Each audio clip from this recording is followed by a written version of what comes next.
নমস্কার বন্ধুরা, আজকের রেসিপি চানা মশলা। এর জন্য আমি ছোলা সিদ্ধ করে নিয়েছি, টুকরো করে আলু কেটে নিয়েছি, পেঁয়াজ, আদা, রসুন, টমেটো, কাঁচা লঙ্কা নিয়েছি পেস্টের জন্য।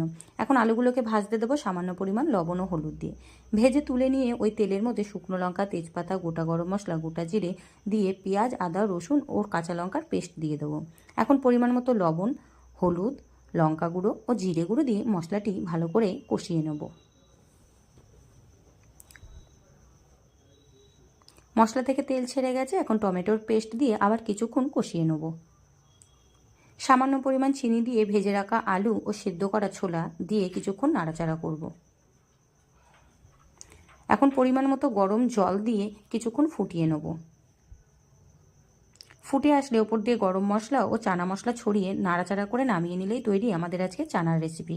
ভালো লাগলে লাইক, কমেন্ট, শেয়ার করে দেবেন।